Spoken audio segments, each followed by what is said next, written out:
Je lis du livre de Esther, chapitre 1er, verset 18, ce qui suit. Et dès ce jour, les princesses de Perse et de Médie, qui auront appris l'action de la reine, la rapporteront à tous les chefs du roi. De là, beaucoup de mépris et de colère. Prions. Notre Seigneur et notre Dieu, nous revenons une fois de plus en ce matin vers toi. Car sans le Saint-Esprit, nous ne pouvons pas comprendre les différents événements qui se déroulent sous nos yeux. Sans le Saint-Esprit, nous ne pouvons pas comprendre ta parole. Mais, Seigneur, nous te bénissons, nous te louerons, parce que tu nous as donné la parole, qui est là pour nous éclairer. Merci, Seigneur, de nous aider à la comprendre, à vivre à partir de l'enseignement de la parole, et que nous puissions chaque jour grandir dans la connaissance.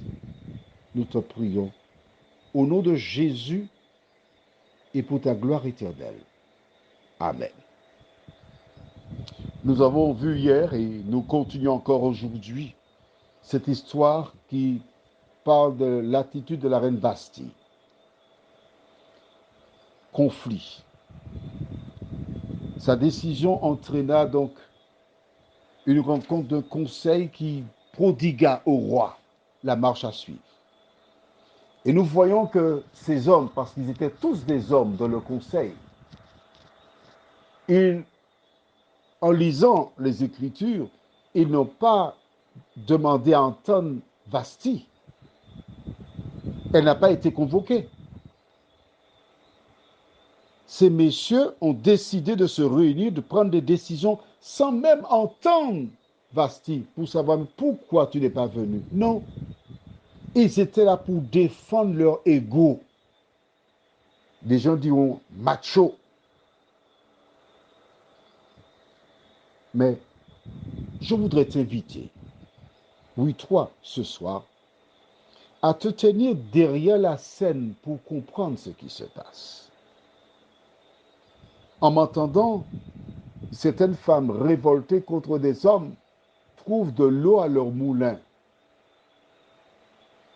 Des hommes attendent pour voir ce que je dirai parce qu'ils ne comprennent peut-être pas ce qui vient de la parole de Dieu. Mais en nous mettant tous derrière le rideau, regardons ensemble. Et que voyons-nous? Tu vas chercher dans ta Bible au livre de Matthieu chapitre 10, le verset 34 déclare: Ne croyez pas que je sois venu apporter la paix sur la terre. Je ne suis pas venu apporter la paix, mais l'épée. Car je suis venu mettre la division entre l'homme et son père, entre la fille et sa mère, entre la belle-fille et sa belle-mère, et l'homme aura pour ennemi les gens de sa maison. Point.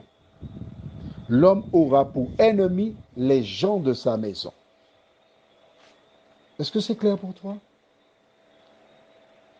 Alors tu ne comprends pas comment Jésus vient semer la panique dans les foyers. Ce n'est pas Jésus. Quand il dit « je ne suis pas venu apporter la paix mais l'épée », cela veut dire que dans ce grand conflit cosmique, il y a un qui défend les couleurs du Christ, mais si l'autre n'a pas la maturité spirituelle, si l'autre n'étudie pas la Bible, si l'autre ne prie pas, si l'autre n'a pas une relation personnelle avec Dieu, que tu le veuilles ou non, il y aura des conflits dans le foyer. C'est clair, c'est net, c'est précis. Parce que la lecture de la parole de Dieu, la prière, sont les carburants et l'huile indispensable pour que le véhicule fonctionne. Il ne faut pas voir les hommes sont méchants, les femmes sont méchantes. Non. Il faut voir l'ennemi qui utilise une des deux personnes pour détruire le foyer. Quand deux personnes se marient, le diable est présent avec ses suppôts et il se lance un défi. Dans combien de temps allons-nous détruire ce foyer-là? C'est ça le défi du diable. C'est ça son projet.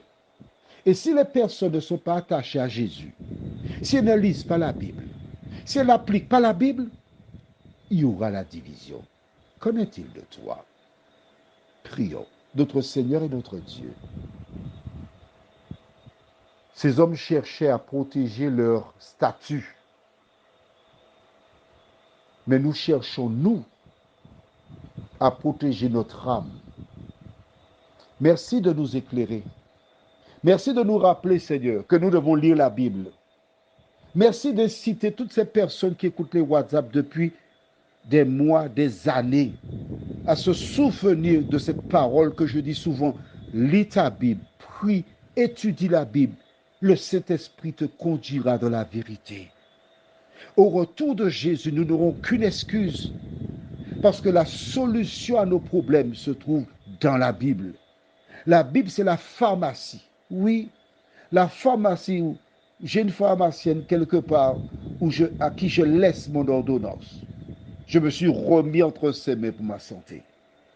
Mais avant de me remettre à elle pour ma santé, je me suis remis à Jésus de Nazareth. C'est pourquoi je vais dans la pharmacie, la Bible, pour savoir comment agir, comment parler, être prêt pour le retour de Jésus. Seigneur, aide-nous à comprendre que ce monde passe et sa convoitise aussi, mais que seul celui qui fait ta volonté demeure éternellement, nous t'en prions, au nom de Jésus et pour ta gloire éternelle. Amen. Je te souhaite une bonne nuit sous le regard de Dieu.